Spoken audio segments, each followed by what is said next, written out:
Okay, good morning, guys. So, how's everybody?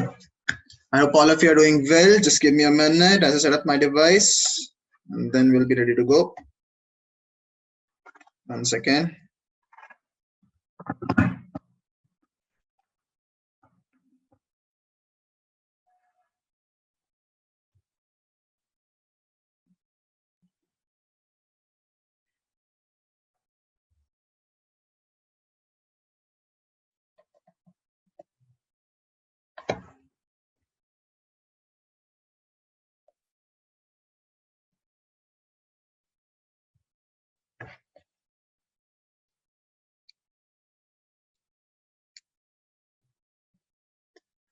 Okay.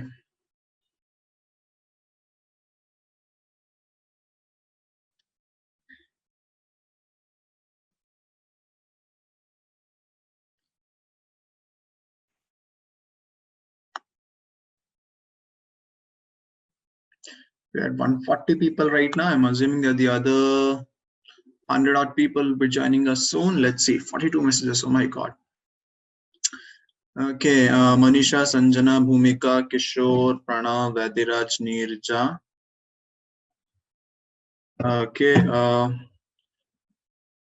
Baswaraj, Chaitra, Vaishnavi, Samruddhi, Suhas, okay, Atharv, Guru Kiran, Sakshi, Pritish, Hina, okay, Meghna, Prakriti, Hari Prakash, Mahavirya, Abhishek, Dhanush, Rajnandan, Vaishnavi, Sindhu, Dhanush, Khushi, okay, Chandrakala, Suraj, Chirant, Pooja, Aditya, Shreya, Rifa, Advait, Vaishnavi, Khushi, Tasif, Divya, Gautam, Dhanush, Chetan, Sanchita, Sanket, Srigari, Prajwal, Aishwarya, Adi, Nivedita, Anjana, Sahana. Oh my God. How many more messages here? Okay, good morning, everybody. I'm sorry. I cannot go through more messages. Okay, good morning. I'm sorry if I missed out on anybody's name. Sorry about that. Right. Okay. So, notes are not uploaded, but the notes are uploaded. I uploaded them 1 hour ago, so all the notes are there. Okay, so those of you, 2 or 3 of you have mentioned that notes are not there. I uploaded them an hour ago, so make sure that you go through them. Okay, why am I so happy? I don't think I'm that happy. Yeah.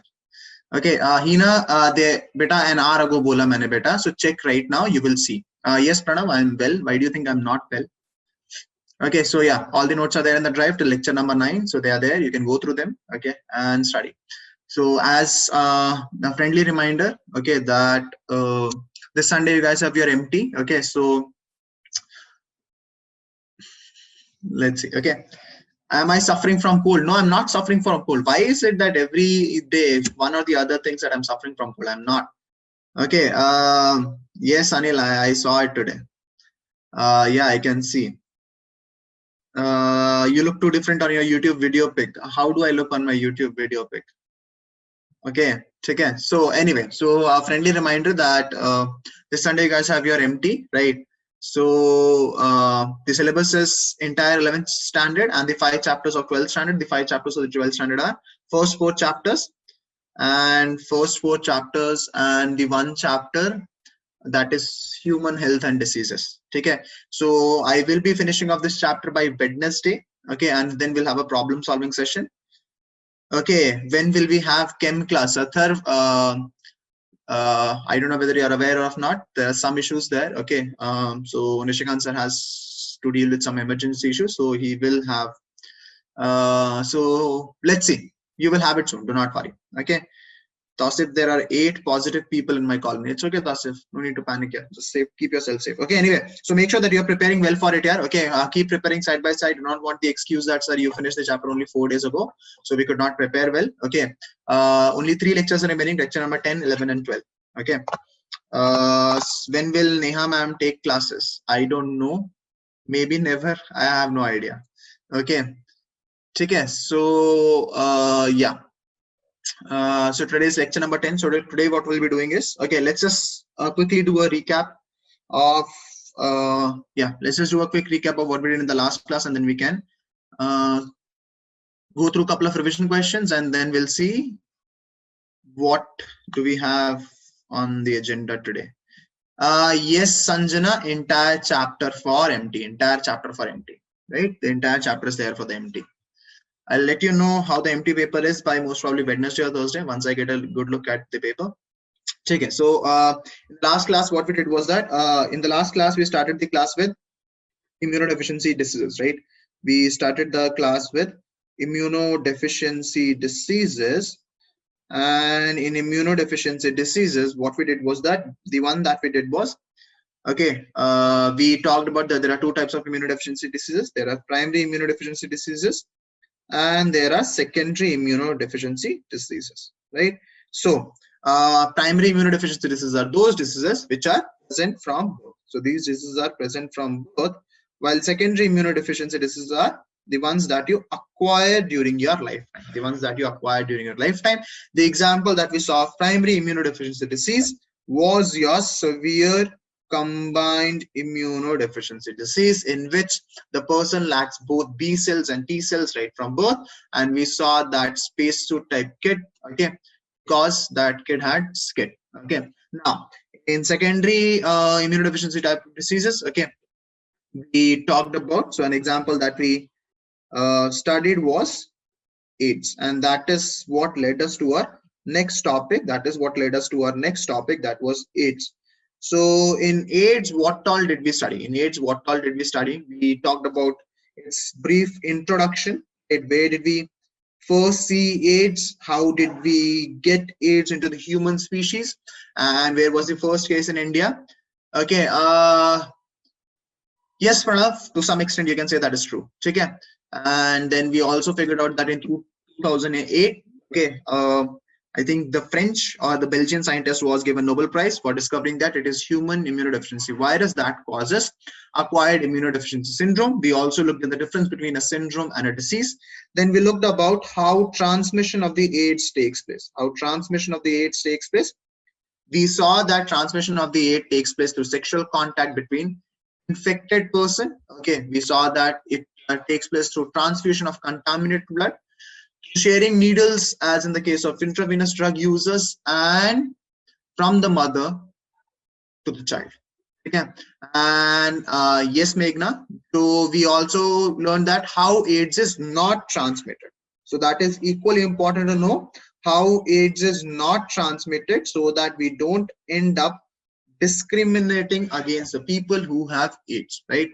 So we saw that when we were talking about how AIDS is not transmitted by hugging, AIDS is not transmitted by sharing food, by kissing, by insect bites, by toilet seats, by bathing, by sneezing and coughing, and by sweat. The only way it will get to you is if you exchange body fluids or blood with the person. Okay. Okay. So after that we talked about the virus structure. We saw what does the virus of, we saw what HIV looks like. And what does it contain on the inside as well as on the outside. And then after that we stopped at its life cycle in humans, and we did life cycle in macrophages and T cells. We did life cycle in macrophages and T helper cells, right? So yeah, that's where we stop. And now, so what I'll be doing today is, let's first get through a couple of revision questions, and then we'll see what do we have in the store today. Okay, so the first question is on your screen. Which of the following is not correctly matched? So that is what the question is. Okay, so again, this question was asked in AIMS 2016. Which of the following is not correctly matched? Pritesh, I know I have not mentioned some of these diseases, but the answer to this question has something that I have mentioned in my class. If you remember my previous classes, you would remember them very well. Okay.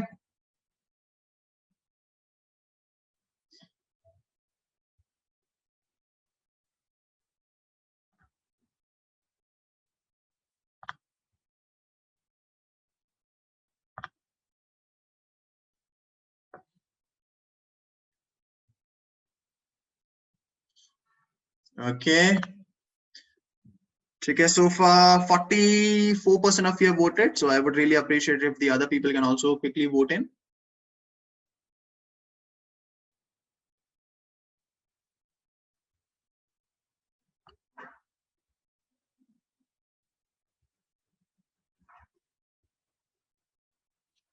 Okay, this question was asked in AIMS 2016.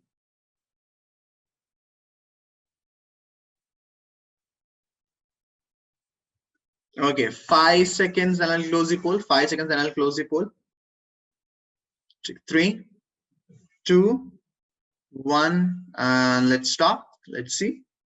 Okay, so 44% of you think D is the correct option, and D is indeed the correct option. D is indeed the correct option. Okay, can anybody tell me what is caused by Pasteurella pestis? This is something I did mention in the class. In one of the revision questions, I did mention what Pasteurella pestis causes. What Pasteurella pestis causes? What does Pasteurella pestis causes? Okay, anybody who would like to tell me what does Pasteurella pestis causes? Okay, so what does Pasteurella pestis causes?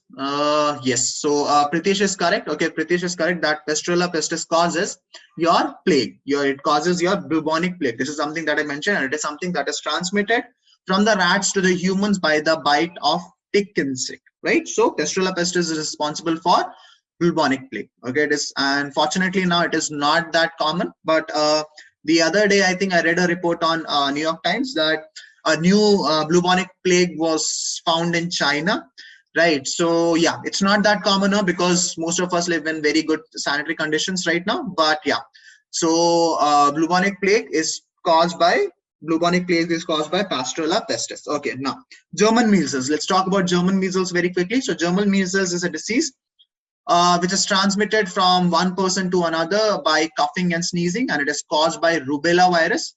And what happens is that people develop rash, and there is a fever, and there are swollen lymph nodes. So those are the symptoms of German measles. Once again, yeah, those are the symptoms of German measles. And again, it is a droplet infection. What do I mean by droplet infection? That is, the infection can spread from person to person through contact with droplets from an infected person's sneeze or cough.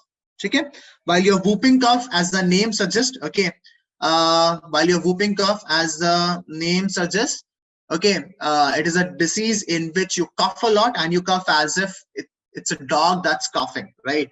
And your whooping cough was initially thought to be a childhood disease, but now fortunately we have a vaccine for it. Okay, and the cough is very high pitched. The cough is very high pitched. Okay, and the person has runny nose, nasal congestion, and sneezing. Those are some of the symptoms of whooping cough. Okay, again, just make sure that you keep track of all these extra diseases. No need to remember the symptoms and all. Just make sure that you at least remember the causative agent. Okay, start kare beta fir. So let's move to the next question.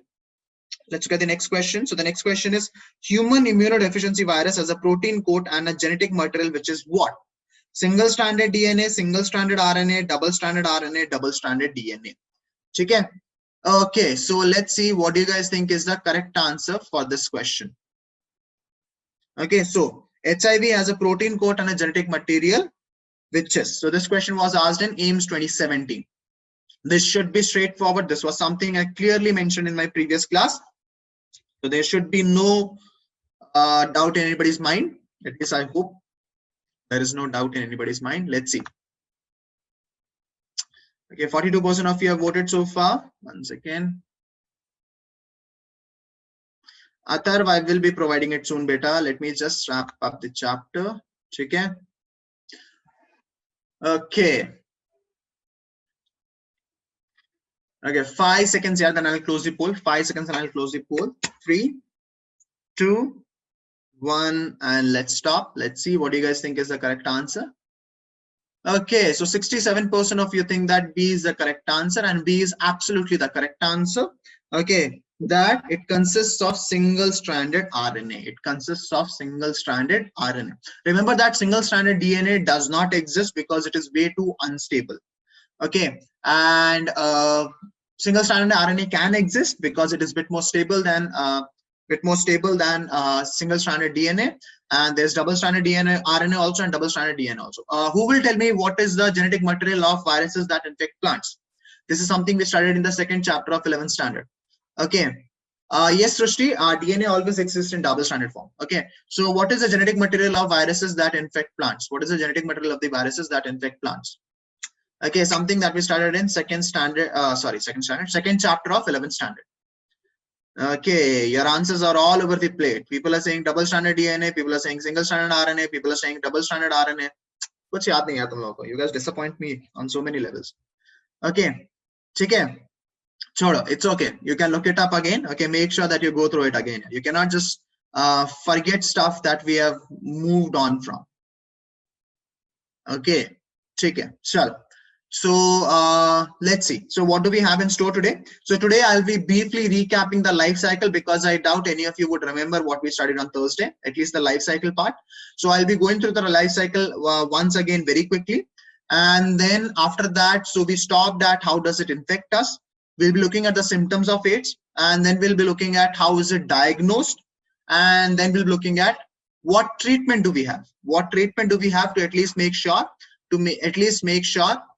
okay, that to at least make sure that the person who has AIDS lives for a very long period of time. Obviously, we know that there's no vaccine, right? And once you get AIDS, there's no cure for it.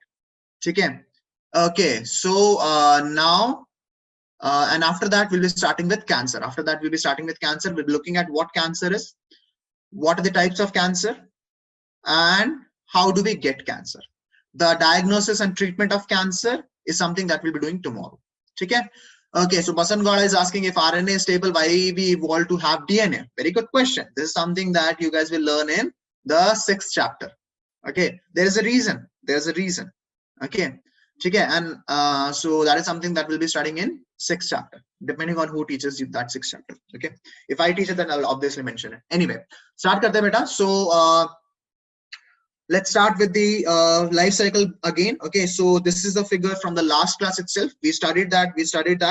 The first step is that the HIV fuses with the host cell surface, and after that what happens is the contents of the HIV are emptied into the macrophage. This is your macrophage, and your contents of the HIV are emptied into the macrophage. And we know that the contents of the HIV contain your RNA, single-stranded RNA, as well as your reverse transcriptase enzyme and an integrase enzyme. Okay, the function of reverse transcriptase enzyme is to convert your viral RNA into viral DNA. Convert your viral RNA into your viral DNA. I told you that transcriptase enzymes converts DNA into RNA. Okay, while your reverse transcriptase converts RNA into DNA. And then with the help of the integrase protein, the viral DNA gets incorporated into the host DNA.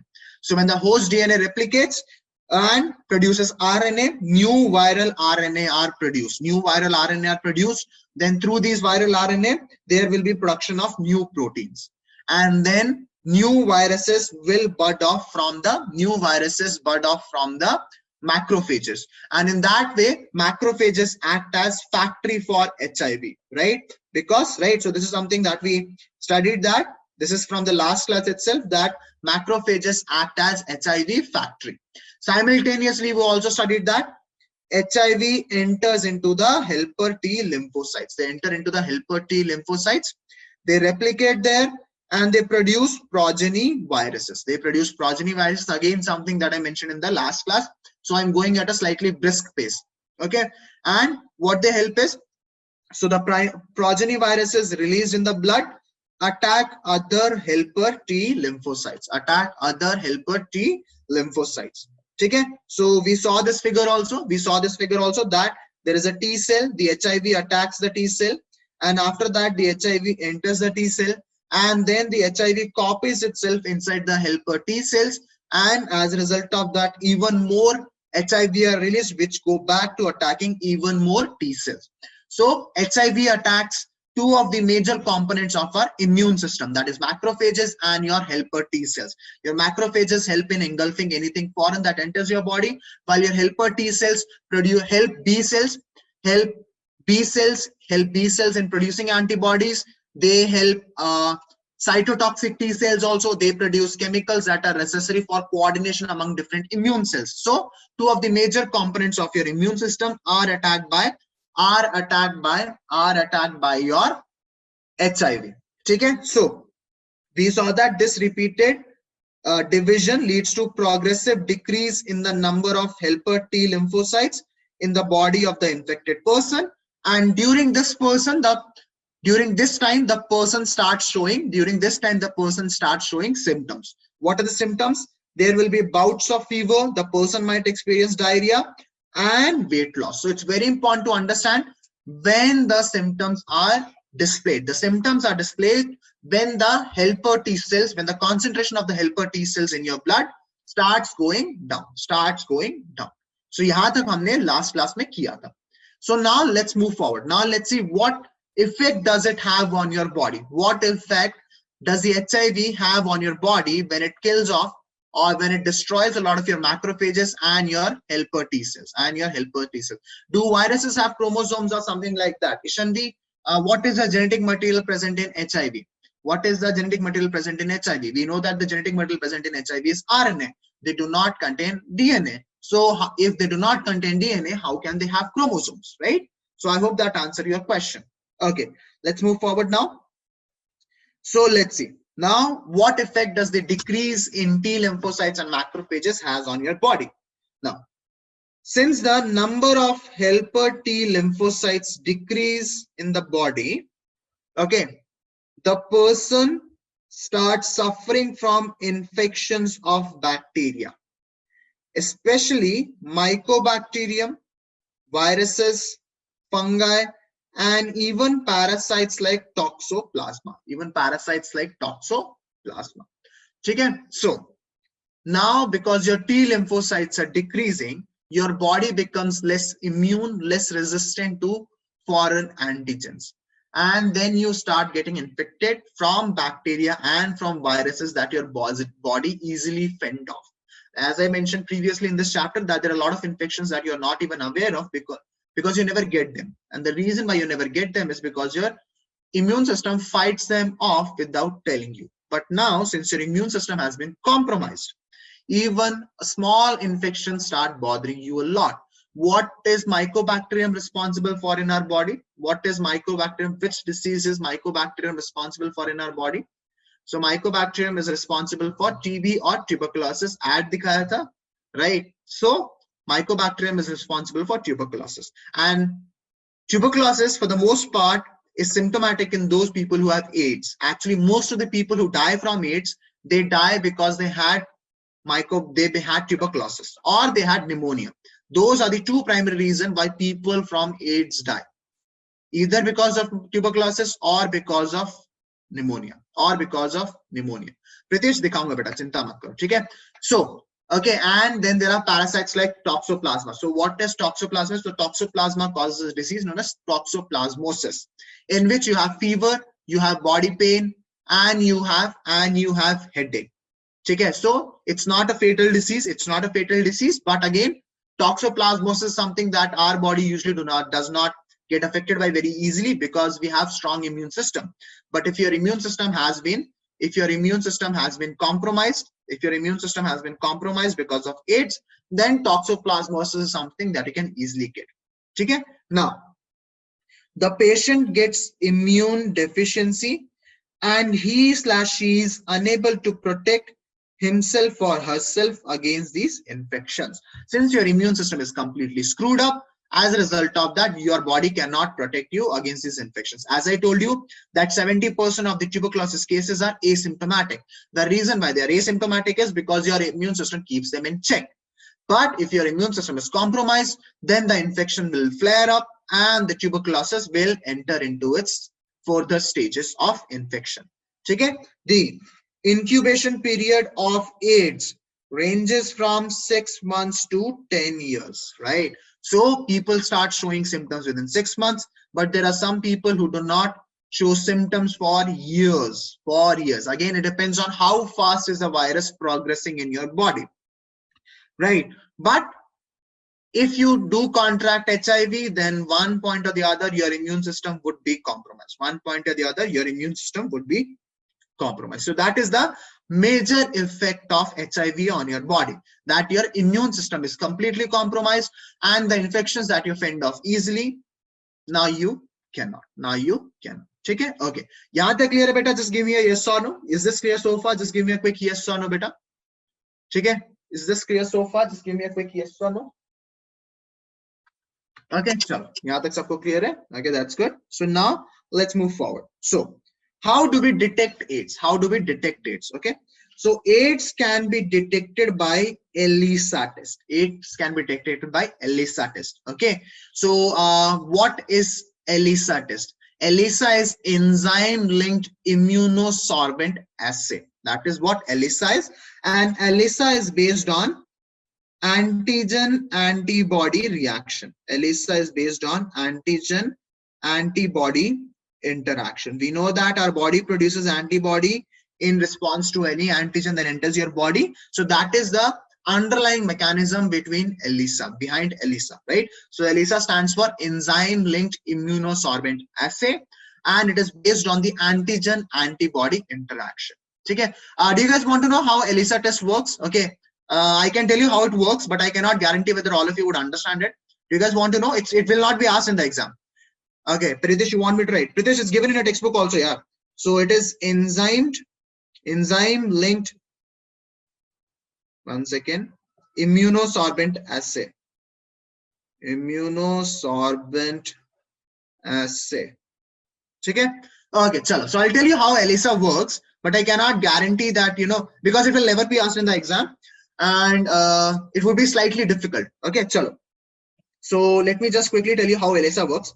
So what happens is, so ELISA is not only done for AIDS, it is done for other diseases also. Okay, but what will happen in case of AIDS is, so this is known as, okay, so this is a plate. Okay, this is a titration plate. This is something that I worked on during my lab days also. Okay, so what happens is so they have wells in them. Okay, these are known as titer plates, and they have wells in them. As you can see.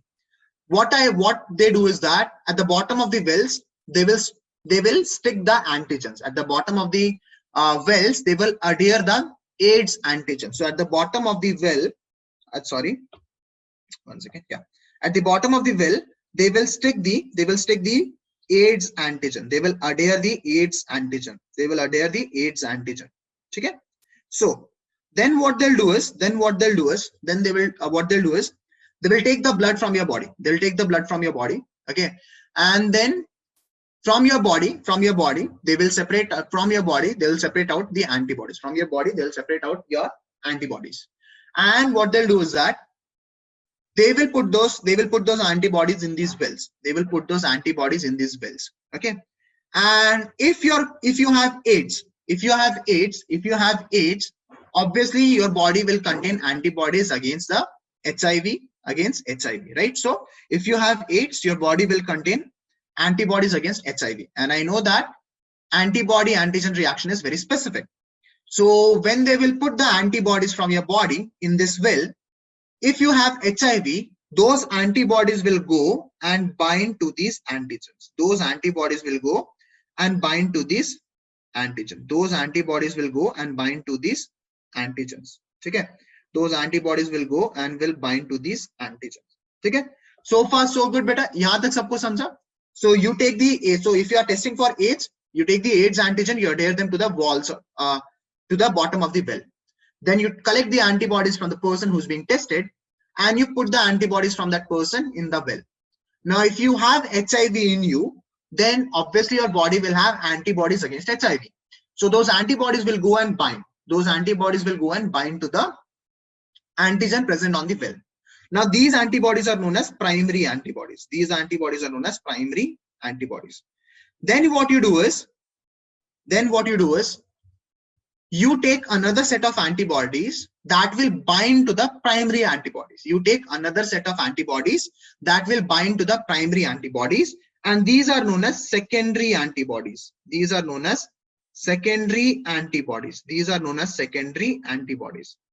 Okay? So what you do is that you take another set of antibodies which will go and bind to the antibodies which are which will go and bind to the antibodies that you have collected from the person, and these are known as secondary antibodies. And at the end of these secondary antibodies, you will have enzymes. You will have enzymes. At the end of these secondary antibodies, you will have enzymes. And there's a reason why these secondary antibodies have enzyme on their end. Because now the last step of the test is, what I'll do is I will put some substrate. What I'll do is I will put some substrate over this. I will put some substrate over this such that the enzyme will break down the substrate. And the substrate is taken in such a manner that when it gets broken down, it will give you color. It will give you color. So you will see color like this. So you will see color like this. So if a color is generated, that means you have that particular antigen in your body. That is how the ELISA test works. So what you do is that you stick the antigens to the bottom of the well. You take the antibodies from the person that you're testing. You take the antibodies from the person that you're testing and you put it in the wells. So if the person has antibodies against that antigens, that means if the person is infected, then the antibodies will go and bind to the antigen. Okay?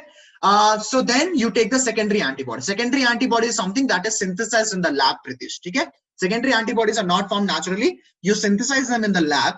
The secondary antibody at one end can go and bind to the primary antibodies, and at the other end they contain enzymes. At the other end they contain enzymes. And then what you do is that the enzyme, then you put a substrate in the well, and you put the substrate in the well such that when the substrate gets broken down by the enzyme, it gives off a characteristic color. And if that color is present, that means that person is positive for that particular antigen. And that is how the ELISA test works. So in this image, all those blue wells that you see, so in that image, the person is positive for that antigen. Now, I don't know which disease they are checking for, but that person is positive for that particular antigen. So if they were checking for AIDS, then all those blue wells that you see, those are HIV positive samples. Chetan, this process is done for other diseases also. Okay. So beta, Meghna, secondary antibody is something that is synthesized in the labs. Okay. So this is a mechanism, that something that I studied in my second year of ICER, if my memory serves right. So there's a similar process known as Western blotting. Okay, which I did in the lab also. So Western blotting also has a similar process to this, not exactly but similar. Okay, so that is your ELISA test. So is ELISA test clear to everybody? Again, something that will never ever be asked in your NEET exam, but I thought that you should know it. Okay, how exactly does it work? So it involves antigen, primary antibodies which you collect from the humans. Okay. Okay, what if primary antibodies? So if you do not have that infection. So for example, if I do not have that infection, right? And then what happens is my body will not contain antibodies against that particular infection. So when the doctor will collect antibodies from my blood, the antibodies will not stick to the bottom of the surface.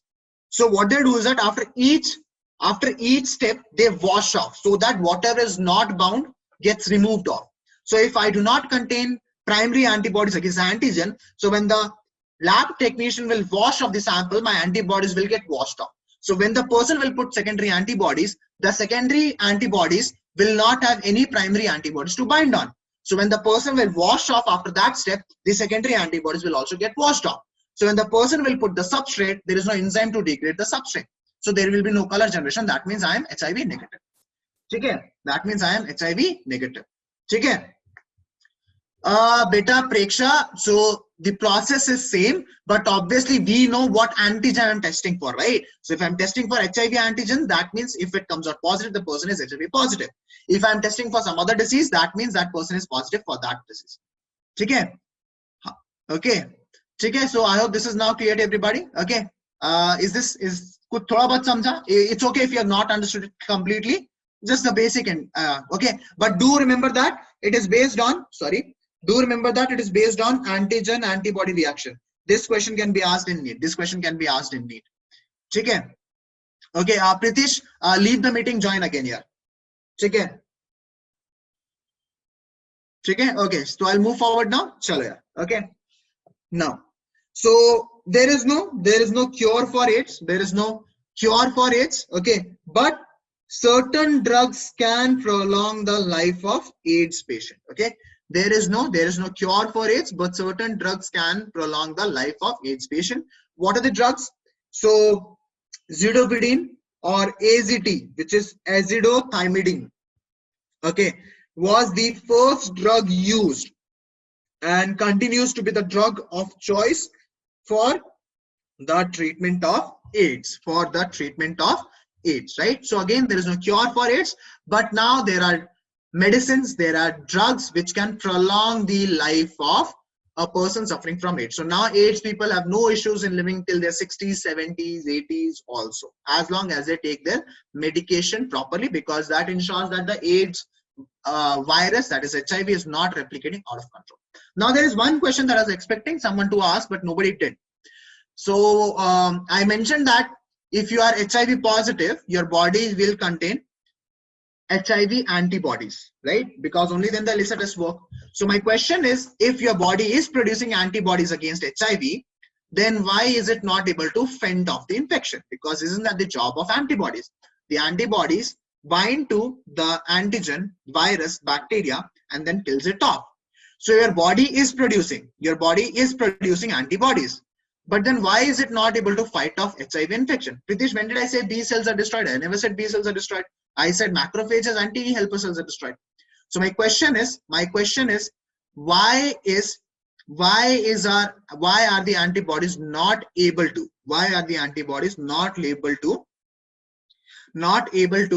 fend off the infection? Reduction of T cells, but reduction of T cells, but antibodies are produced by B cells, right? But antibodies are produced because viruses themselves are inside our T cells. But additionally, they come out of the T cells also now. They do not remain in the T cells forever. They are suppressed by HIV. I did not mention any such thing. Okay, virus replicates as our own cell. No, that is not the reason. Virus replicates faster and antibodies cannot compete with it. Sounds like a fair hypothesis. Something that I also thought was true. Okay, they think that AIDS virus are part of our body. No, that is not true. Because host cells are controlled by virus. No, it's not a mind reader, man, that is controlling your body. Okay, there's no production of antibody continuous. There is. I'll tell you the reason. So, if you guys remember, I showed you the structure of HIV virus, right? So the structure of HIV virus had spikes on its surface. Right? And these spikes are the antigen against which the antibodies are produced.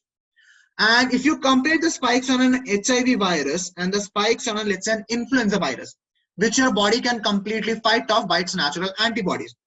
So the difference is that the influenza virus has 10 to 20 times more spikes on its surface than the HIV virus. And if you guys remember, our antibodies have Y-shaped structure.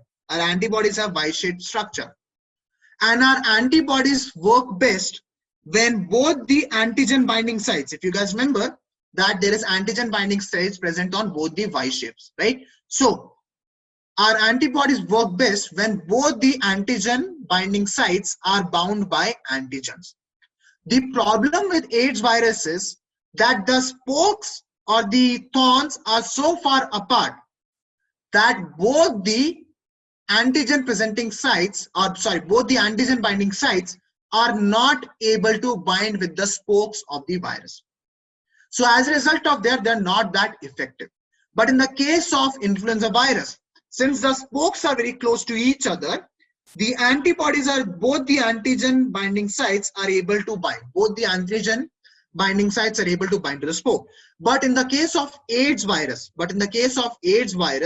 they are so far apart. That only one antigen binding site is able to bind to them. And hence it is not as efficient. That is why the antibodies are not that efficient. Okay? So I hope I hope this is now clear to everybody. Again, something that will never be asked in the NEET exam. something that you guys should know. I thought you guys should know. So is this clear? No, Naren, it's not because of the size. It's just that the density of the spokes on the AIDS virus is very less. So the spokes are very far apart. The spokes are very far apart. But in an influenza virus, the spokes are very close to each other. So both the antigen binding sites are able to bind to the spokes and generate an immune response. Okay? Okay? Okay, is this clear to everybody? Just give me a quick yes or no. Yahan tak clear hai because AIDS khatam ho gaya. AIDS is clear. AIDS is over now. Okay? Got it? So I hope you guys now know how ELISA works. I hope you guys know why antibodies are not that effective against AIDS virus. Okay? Shall I move forward now? Okay, let's move forward now. So now, okay, one last thing about AIDS. Okay, so yeah, AIDS has no cure. Prevention is the best option. AIDS has no cure. Prevention is the best option. Okay. Ishandi, even the biggest antibodies, that is your IgM, even they do not have enough of a big size to make sure that both the antigen binding sites are bound to it. Okay, now if you're talking about synthesizing antibodies is not that easy because the outer protein coat keeps on changing also. The HIV virus mutates very fast. So if you strain ke against antibody synthesize kiya, which is a very costly and a time consuming process, by the time you will inject it, the virus would have mutated into something else. So it doesn't serve that big of a purpose. Anyway, so AIDS has no cure. Prevention is the best option. Okay? You might have read signs on the roads also, right? Kabhi nahi se der bhali, right? So that means you should, always you should always prevent accidents rather than treat yourself out of an accident. So the same thing applies to AIDS also, right? That make sure that you do not get AIDS because there's no cure for it. Okay. Now, yes, science has enabled people to live a very long life, but imagine taking pills every day, right? So nobody wants to do that. So prevention is the best thing when it comes to AIDS. Okay. HIV infection more often spreads due to conscious behavior patterns, and it's not something that happens inadvertently like pneumonia or typhoid, right? So what does this statement means, right? HIV infection is not like TB or pneumonia कि तुम्हें बिना बताए आ जाएगा. You will get HIV infection if you engage in unprotected sexual activity with unknown people. Okay, so that is what the second statement means. That means you cannot pick it up randomly. Just say, for example, coronavirus, you can pick it up randomly. You never know. Maybe the person that you were sitting next to, he had coronavirus, he coughed, the droplets enter your mouth or nose. But that is not how the things are with AIDS. If you're going to get AIDS, that means it was because of your own foolishness. It was because of your own foolishness. So take precaution. Because this is something that you can protect yourself against. Galti se AIDS nahi ho sakta. The only way you can get HIV is by engaging in things that I told you not to engage in before. Because I've told you, how can you get AIDS? How can you get that HIV thing? So you can avoid getting HIV by not doing the things that I told you that get you AIDS. Okay? So in our country, the National AIDS Control Organization, NACO. Remember that. Full form aa sakta hai. What is the full form of NACO? NACO stands for National AIDS Control Organization, and other non-governmental organizations are doing a lot to educate people about AIDS, right? So they go to villages, they go to suburban towns and teach youth, teach people who are about to get married, teach teenagers who are about to enter their sexual life. What exactly is AIDS and how can you get AIDS and how can you not get AIDS also. Both the things are very important so that you do not end up discriminating against people who do have AIDS. Okay? So ways to prevent AIDS. Last thing, ways to prevent AIDS. Okay, making blood safe from HIV. That is the blood that is available in blood banks. You make it safe from HIV. So that is something that is naturally done. So whenever, I don't know how many of you have ever donated blood. So if you go and donate blood, one of the things that they check for is, does your blood contain HIV or not? So whenever blood is being donated, the blood bank should check for HIV along with hepatitis B and other stuff also. Next, ensuring that the use of only disposable needles and syringes in public and private hospitals and clinics, right? So the syringes should be disposed and disintegrated properly, right? So for example, I don't know how many of you have seen it, but some hospitals also have needle disintegrator. So what you have to do is you put the needle in there and the needle gets disintegrated. Okay, the needle tips get disintegrated. So the needles and syringes should be disposed of and destroyed in both public as well as private hospital and clinics. Whenever you go to a doctor, make sure that the doctor opens a new syringe in front of you. Okay, random syringe. You're not going to a barber that he can pick up any blade and start shaving your beard off or your hair off, right? So whenever you go to a doctor or any lab clinic, make sure that they take a fresh syringe whenever they are taking your blood or whenever they are injecting you with anything. Okay? No, Advait, I think blood can be donated before 18 also. I think 16 is the age limit. Now, free distribution of condoms. So this is something again that is done by the government of India. If you go to KIMS, it technically should be there. I don't know whether it's there or not, but there are condom dispensers. There are condom dispensers where you can get condoms for free. Okay. Okay. What was the first condom launched in India? ये मैंने बताया था. What was the first condom launched in India? What is KIMS? Atar, you won't know. Hubli people know what is KIMS. KIMS is Karnataka Institute of Medical Sciences.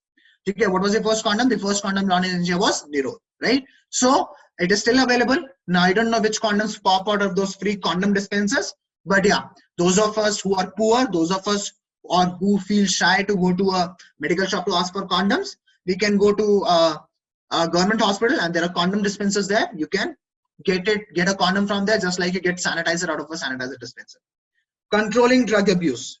Do not do drugs, especially drugs that involve sharing of needles.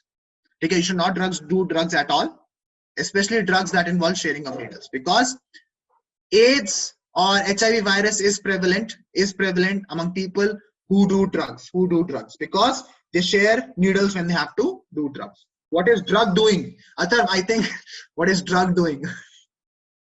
Okay, yes, Anil, you should avoid tattoos also. Okay, because permanent tattoos, they pierce your epidermis, and they might come in contact with your blood vessels also. So avoid tattoos also, permanent tattoos. Temporary, it's fine. Temporary is just for sticker. Okay, no. Advocating safe sex and promoting regular checkup for HIV in susceptible population.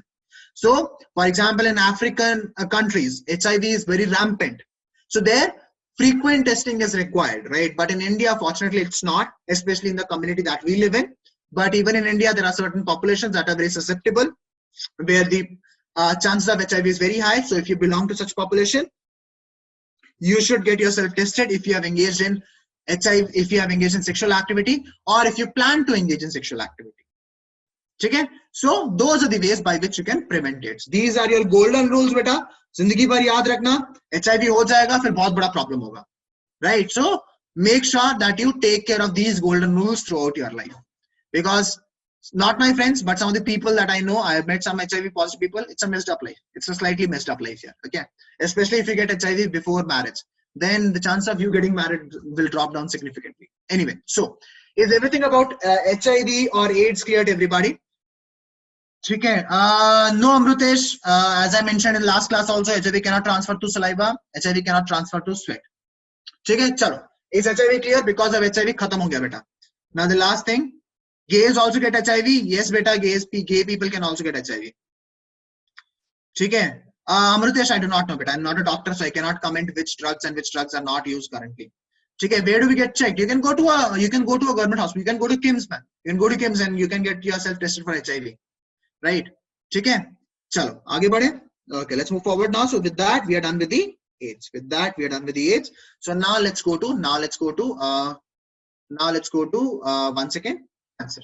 Okay, again, a deadly disease has destroyed millions of lives. So what is cancer? Cancer is one of the most dreaded diseases of human beings and is a major cause of death all over the globe. Okay, everybody dreads it and it causes a lot of death in a lot of people. Okay. More than 1 million Indians suffer from cancer and a large number of them die from it annually, right? So millions, right? As you can imagine, 10 lakh people, more than 10 lakh people annually suffer from cancer and a large number of them die out also. February 4 is World Cancer Day. Okay? So that's a brief introduction about cancer, how deadly it is, and how many people in India end up dying every year. Obviously in India, people that are dying are always more in number because we have 1.3 crore people. So yeah, more than 10 lakh people suffer from cancer every year, and a lot of them die. What do they do on Cancer Day? We pay homage to the cancer patients, right? And we pay homage to the oncologists, to the people, to the doctors who treat cancers.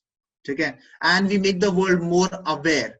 We make the world more aware of how can you get cancer, what to do if you have cancer, and what lifestyle methods you can choose to make sure that you do not end up with cancer. So that is what all is done on Cancer Day. Okay, okay. Now let's move forward. Okay, so how does cancer start? Hota kya hai cancer mein? So in our body, cell growth and differentiation is highly controlled and regulated. So in our body, cells do not pop off randomly wherever they want. Cells, wherever they grow under a very strict check.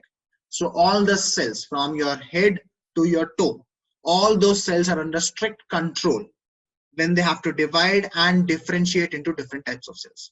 But in cancer cells, there is breakdown of these regulatory mechanisms. So cancer cells unfortunately manage to escape this regulation and control. So what happens is they start dividing rapidly, or much more rapidly than what your normal cells do. Okay? So your normal cells show a property called contact inhibition. What is contact inhibition? So this property ensures that, okay, contact with other cell inhibits their uncontrolled growth. That is, when a cell comes in contact with another cell, the cell stops growing. As soon as a cell comes in contact with another cell, the cell stops growing. This property is known as contact inhibition.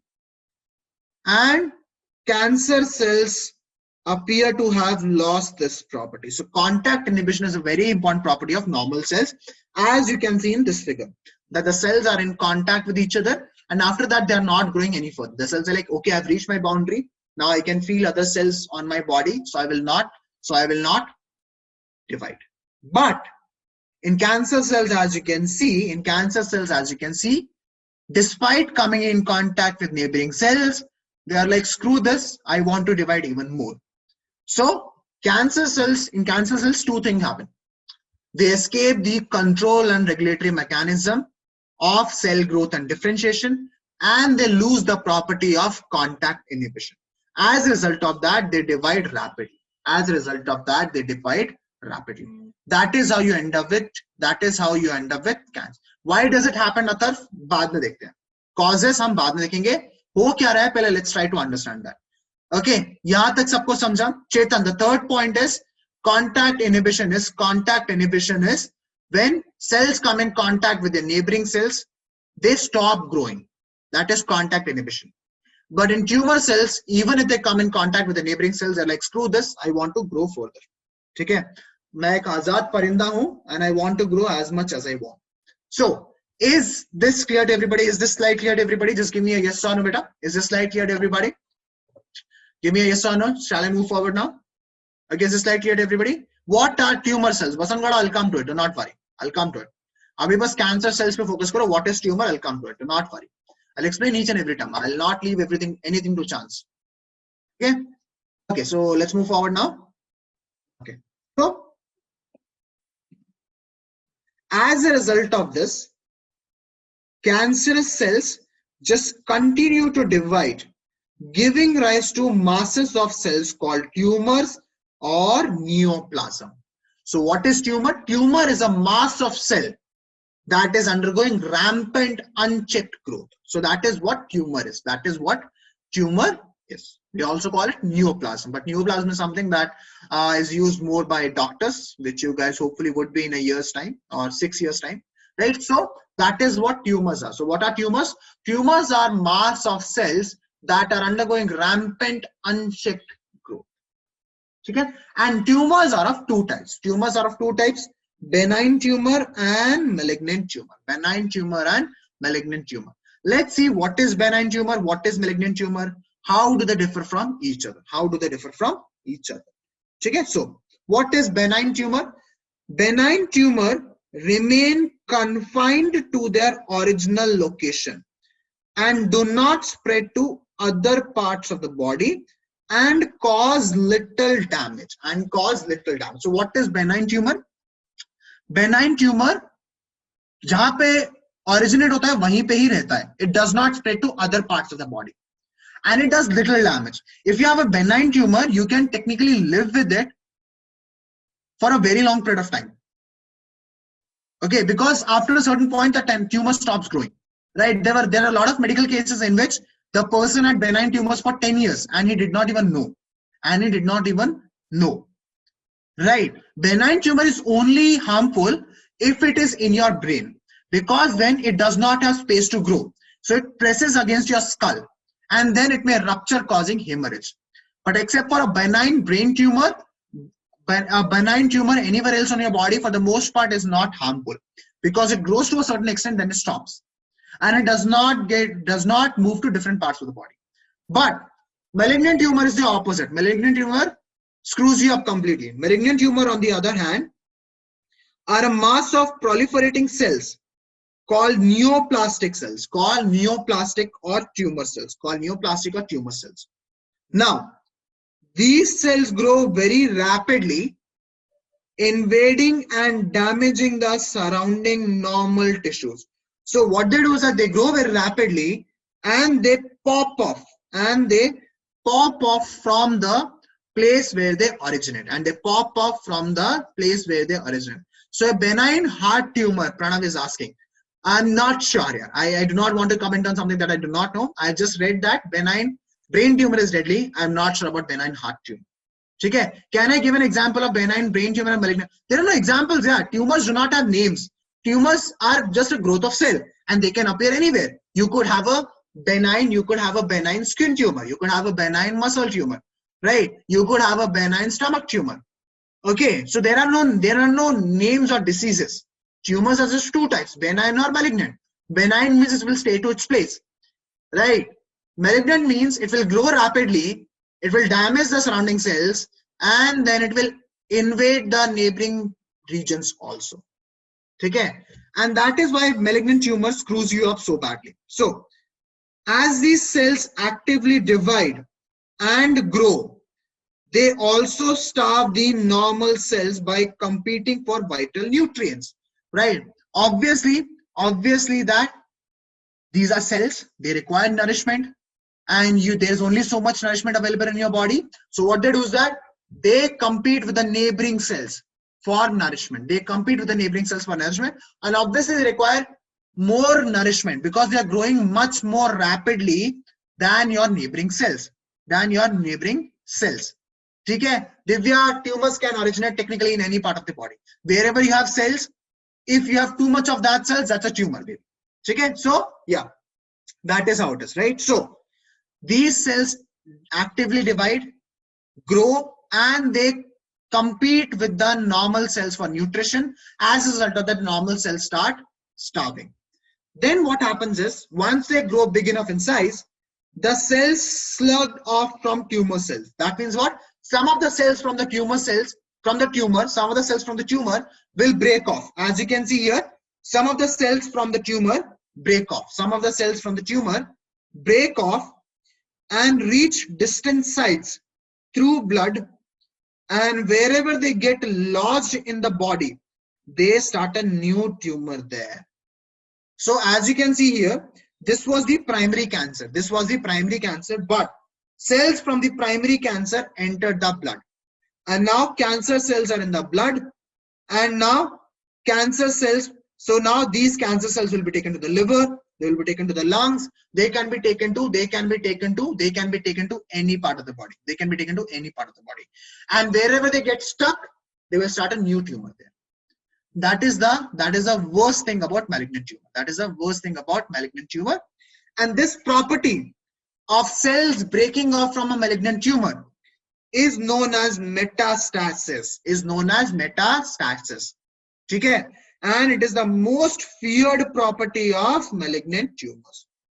So malignant tumors divide much more rapidly than benign tumors. They compete with the neighboring cells for nutrition, and once they grow in big enough size, these cells from malignant tumor breaks off, and they are carried to different parts of the body by blood. And wherever they get lodged,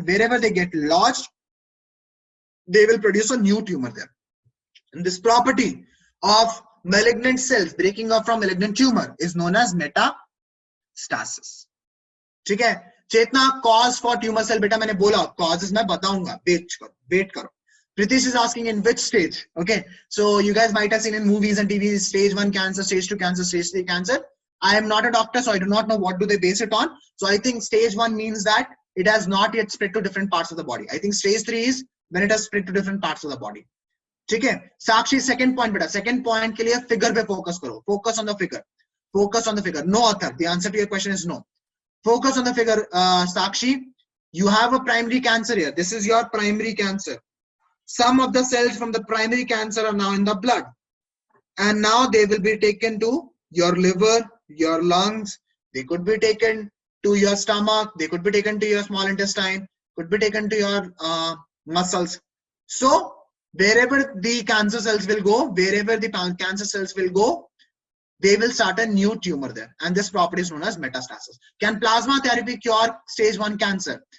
Yeah, देखो, plasma therapy is something that we use in cases of when antibodies are produced by your body. So plasma therapy is something that we do not use for cancer, at least to my knowledge. I don't know whether in advanced medical fields now they're using it or not, but to my knowledge, treatment of cancer, वो मैं कल बताऊंगा, चिंता मत करो. Does the body shape change? Unless the cancer is on your epidermis or on your muscles, it's not noticeable. If it's on the inside organs, then you won't see any change in your body. But yes, if it's in your forearm, then you will see a lump in your forearm, right? ठीक है? Okay, so first thing, फिर से बता रहा हूँ, do not ask me causes for cancer, do not ask me treatment for cancer, how can we treat them? ये सब मैं कल like causes I'll teach today, treatment I'll teach tomorrow. How do we diagnose it? वो भी कल बताऊंगा. So do not ask me questions about that because I won't be answering anyway. ठीक है? Yes, Shanvi, that is the big problem that our immune system consider malignant tumor as their own cells because है तो हमारे cells ही ना. So our immune system cannot destroy them. That is a big problem. ठीक है? Athar, when did I say antibodies are formed? I never said antibodies are formed, beta. ठीक है? Okay, चलो आगे बढ़ते हैं. So now let's talk about, यहाँ तक सबको clear है? Just give me a quick yes or no. यहाँ तक सबको clear है? Is this clear to everybody? I'll move forward because I still have 2 things to go to. Different types of cancers and causes of cancer. And now I'm not stopping today before I complete that thing. Okay? Okay. So let's move forward now. So now types of cancer. Cancers are classified on the basis of tissue from there where they arose, and the cancers of 3 main types: carcinomas, sarcomas, and leukemia. So cancer are of 3 types. Cancer are of 3 types. Okay, the 3 types of cancer that we have are carcinomas, sarcomas, and leukemia. And they are called so based on where they originate, where are the tumor cells formed. Okay, so let's start with carcinomas. So what is carcinoma? Carcinoma is cancer of the epithelial cells. So we know that epithelial cells line the inside and the outside of the organs. So when you have cancer of the epithelial cell, that is known as carcinoma. So where can you see carcinoma? You can see carcinoma in the cervical part, that is cervix of the uterus, breast cancer, skin cancer, brain cancer, lung cancer, stomach cancer. All these different types of cancers are nothing but carcinomas because they are cancer of the epithelial cells. In this case, as you see, the person has tongue cancer. The epithelial cells of the tongue have been screwed up. So he has tongue carcinoma. Okay? About 80% of all tumors are carcinoma. Okay? So most of the tumors that you see or you hear about, they are carcinomas.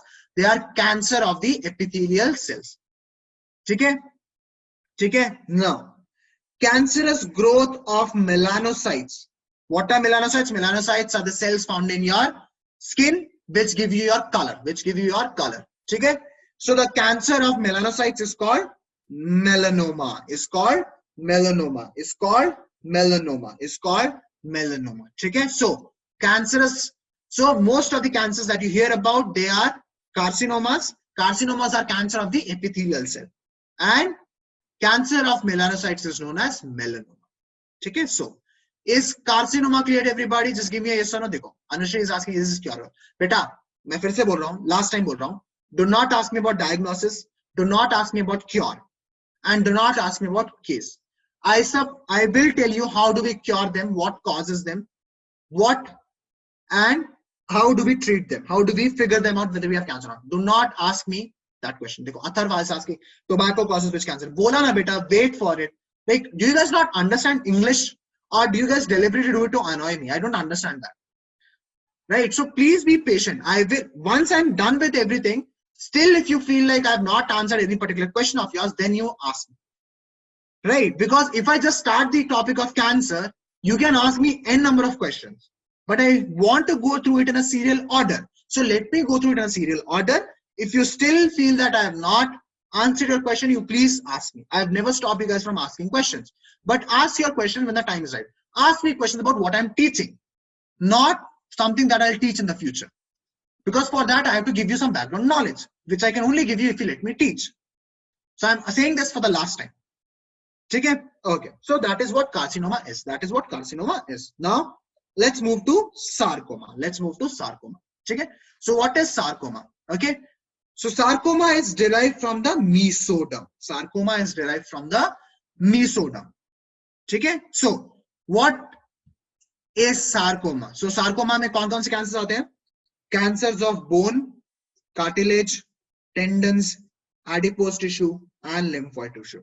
All these tissue we get from mesoderm. So cancer of these tissues is known as sarcoma. Okay? So carcinoma is epithelial tissue. Sarcoma is tissues derived from the mesoderm.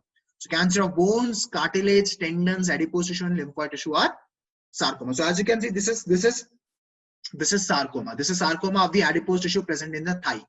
This is sarcoma of the adipose tissue present in the thigh. So as you can see, one thigh is completely swollen up. Cancer of bones is called osteoma. Cancer of bones is called osteoma. Cancer of adipose tissue is known as lipomas. Okay, cancer of adipose tissue is known as lipoma. Cancer of bone is known as osteoma, and cancer of lymphoid tissue is called lymphoma. Cancer of lymphoid tissue is called lymphoma. Okay, so what is your sarcoma? Sarcoma is cancer of the tissues that are derived from the mesoderm, like bones, cartilage, tendons, adipose tissue, and lymphoid tissue. Okay, the cancer of the bones is called osteoma. Cancer of the adipose tissue is called lipoma. Cancer of the lymphoid tissue is called lymphoma. यहाँ तक सबको clear है बेटा? Is this clear to everybody? Yes, Srishti, that is leg, that is thigh. So adipose tissue of the thigh has been screwed over in this case. Okay. Okay, shall I move forward now? This is clear to everybody? Sure, let's move forward. Okay. Now the last one that we had is leukemia. I should have boldened this. Okay, so I should have put it in bold. So leukemia is abnormal increase of WBCs count due to their increased formation in the bone marrow. So if your WBC count is abnormally high, therefore if you have infection, then it's okay for WBC count to be high. But if you have no infection, still your WBC count is high, that means you might have leukemia. Yes, Divya, the types of cancer is not there in the NCERT. This is from the NEET point of view. It's not there in the NCERT. Okay, so what is leukemia? Abnormal increase. Abnormal means without any cause. Infection, then it's okay for it to be high. But if it is high, despite having no infection, that means you might have leukemia. Leukemia are commonly called blood cancer. So हमने movies में देखा होगा. For example, Munna Bhai MBBS, the guy has leukemia, right? He has blood cancer, right? So he had leukemia.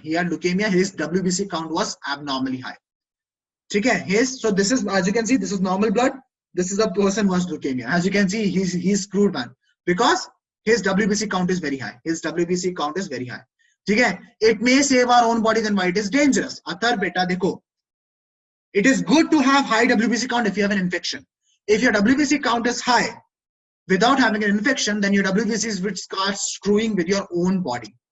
So that is why it's not good. So Hodgkin's disease, okay, which is a disease of the, so in Hodgkin's disease, so that is an example of leukemia. Okay, so that is why it's very bad to have high WBC count, because then they would start screwing around with your own body cells. Okay, now the most common cancers in India are mouth throat cancer.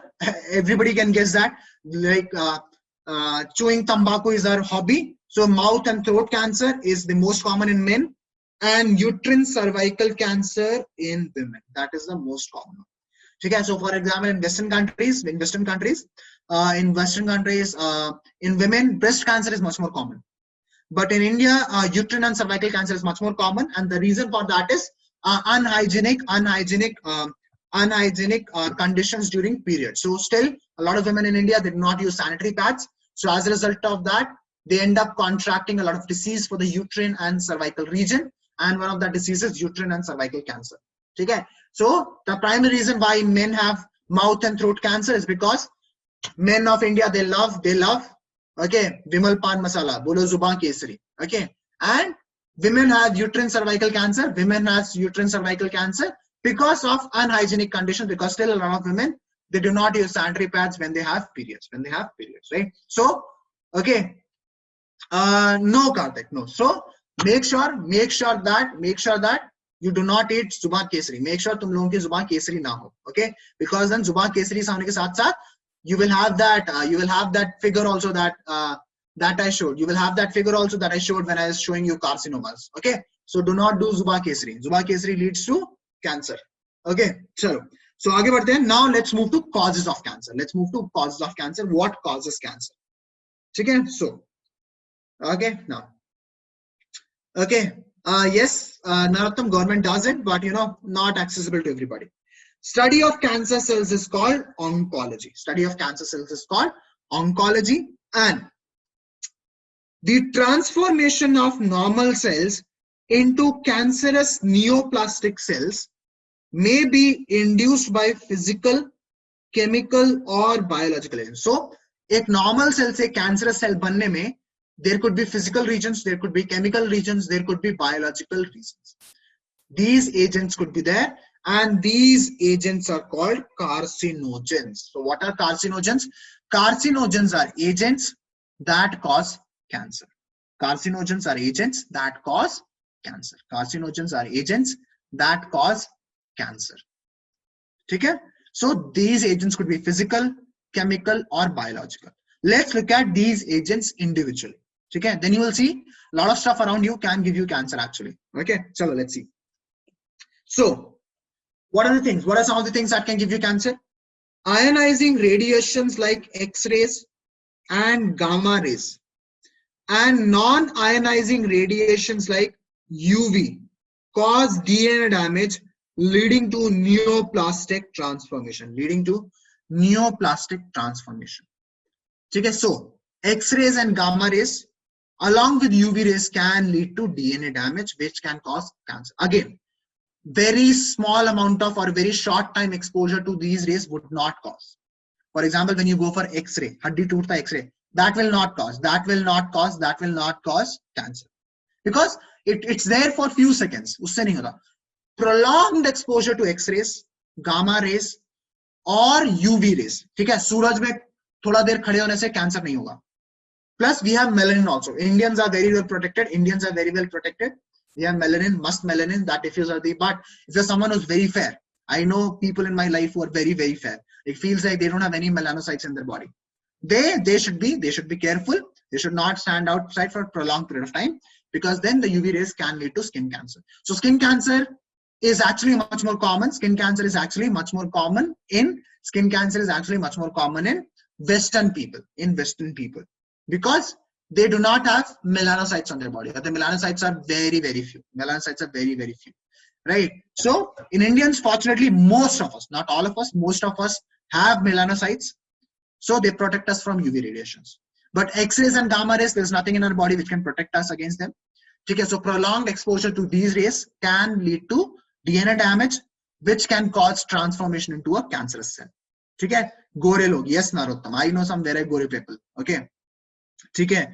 Okay, then some Britishers would have also got this when they came to India. Britishers used to apply sunscreen. Okay, now chemical carcinogens. So chemical carcinogens present in tobacco. So tobacco actually contains a compound known as benzyprine, I think. So that has been identified as a major cause of lung cancer. So what do these carcinogens do? What do these carcinogens do? These carcinogens, okay, means that it is good that we have black color. Yes, it is good that we have our color. Okay, like the people that I know who are very, very fair, or Europeans, they are screwed, man. They cannot step outside without applying sunscreen. Okay, but people like us, we can stay in the sun outside for a very long period of time without getting cancer. Okay, anyway, so these radiations or these chemical compounds, what they do is that they cause change in the DNA. They cause change in the DNA. They cause change in the DNA. Right? So as you can see in the figure also, this is a normal cell. Now, there has been a mutation. There has been a mutation. There has been a mutation. There has been a mutation in the DNA. This mutation could be because of these radiations, or this mutation could be because of chemical carcinogens like benzyprine present in your tobacco. So वहां पे दो चीजें होगा. Either the DNA will get repaired and you will end up with a normal cell, or the DNA does not get repaired and the mutated cell survive. And if that happens, then the cell can get eliminated by apoptosis. What is apoptosis? Apoptosis is programmed cell death. But if by chance the cell is able to skip apoptosis also, then what happens is, if suicide program fails or by some reason cell is protected, more mutation will occur. And you will have uncontrolled proliferation. And you will end up with tumor. If the tumor does not have tendency to spread, then it is a benign tumor. But if the tumor has a tendency to spread, then you will end up with a malignant tumor. So that is how cancer is caused, right? Your DNA could get mutated because of these radiations like X-ray, gamma rays, or UV rays, or because of chemical compounds present in not only tobacco. There were actually some food preservatives which were used before, which contained carcinogens. And what they do is that they cause mutation in the DNA. Now, if the mutation gets repaired, then you will have a normal cell. If the mutation does not get repaired, it could die. The cell could die by apoptosis. But if by some reason apoptosis also fails, then this cell would start dividing rapidly. And what will happen is that you will end up with a tumor. It could be a benign tumor, it could be a malignant tumor, depending on how fast it spreads. Yes, Sakshi, tobacco causes throat cancer. Tobacco causes, if you're smoking, it will cause lung cancer. If you're chewing it, it could cause mouth cancer. Tobacco is all-rounder, man. Tobacco is all-rounder. Okay. Samruddhi, yes, technically that is true. Ishanvi, what is apoptosis? Beta, apoptosis मैंने बताया था. I think last class, apoptosis is cell death, cell suicide. Okay, programmed cell death is apoptosis. Okay, so let's move forward now. Now, along with these carcinogens, there are some viruses also. Cancer-causing viruses are called oncogenic viruses, and they have genes that are called viral oncogenes. देखो जहाँ पे भी onco word मिला ना, onco means cancer. ठीक है? So cancer-causing viruses are called oncogenic viruses, and they contain genes which are called viral oncogenes. ठीक है? So for example, HBV. What is HBV? HBV पता होना चाहिए. I have told this before. What is HBV? What is HBV? ठीक है? What is HBV? What does HBV stand for? What does HBV stand for? Okay, so Shreya has given me an answer which is correct. Pritish has also given me an answer. What is HBV? What is HBV? What is HBV? So HBV is your hepatitis B virus. HBV is your hepatitis B virus, right? So, for example, you have a normal liver. this liver can turn into a cancerous liver. How can it turn into? Over age, it can turn into automatically.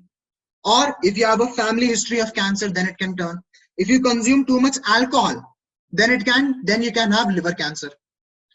Or it can also turn into a cancerous liver by HBV. So hepatitis B virus can cause liver cancer also because it contains viral oncogenes. And when these genes enter your liver cells, they can cause liver cancer. Okay, so दो तरीके liver cancer होने के. One is by your age or family history or by alcohol consumption. Other is by if you have hepatitis B virus and if it is present in way too high concentration, then that can cause liver cancer. Liver, what is liver called in Hindi? Kaleja, I think that is what it is called in Hindi, right? Okay, anyway. So furthermore, our normal cells also contain genes called cellular oncogenes. Okay. Gender also plays a very important role, Kirti, that males are much more probable to get liver cancer than female. The reason for that is still being discovered, still being figured out why that is the case. Must be because of some rule of sex chromosome. What is the exact role? Nobody knows for sure. Anyway, so several genes called cellular oncogenes or proto-oncogenes have been identified in normal cells, okay, which when activated under certain conditions, these genes could lead to oncogenic transformation of the cells, right? So your cells contain oncogenes. This is something that scientists have figured out, that our body contains, all these cells contain oncogenes. These oncogenes can get activated. Now they could get activated because of carcinogens. So one of the things that carcinogens do is that they activate your oncogenes. And once your oncogenes are activated, then the cells start dividing rapidly. Now obviously a natural question would be there. Why are these oncogenes present at all? Because they're harmful to us. The reason for that, I don't know. I tried finding it out. Even scientists for that part do not know. Why are these oncogenes present? If they do not serve any purpose and the only effect that they have on our body is harmful. So what are the ways by which you can get cancer? You can get cancer by carcinogens. Carcinogens could be UV rays, X-rays, gamma rays. Okay. You can get cancer by oncogenic viruses, which contain oncogenic viral genes, which contain viral oncogenes. Then you have oncogenes in your cells also, and these oncogenes can get activated or triggered by some factor, external or internal. Maybe they get activated by themselves on their own. Maybe they get activated because of those UV rays, or because of consuming tobacco, or because of consuming high alcohol concentration. So these could cause activation of these genes. Preksha, no, for the most part, no, beta. Okay? So, yahan tak sabko clear hai, beta? What are the causes of cancer? Is this clear to everybody? What are the causes of cancer? 3 main causes: carcinogens, viruses, oncogenes. Okay? Srishti, some cancers are congenital, beta. Some cancers are not. So with that, I end the lecture. Okay, so I'll just give me a quick feedback, guys, then you guys can drop off. Okay, so I hope that you guys like today's class. I hope that you guys enjoyed today's class. Most importantly, I hope that you guys learned in today's class. Thank you very much for your patience. I really appreciate it. I'll see you guys tomorrow. Till then, take care, guys. Bye-bye.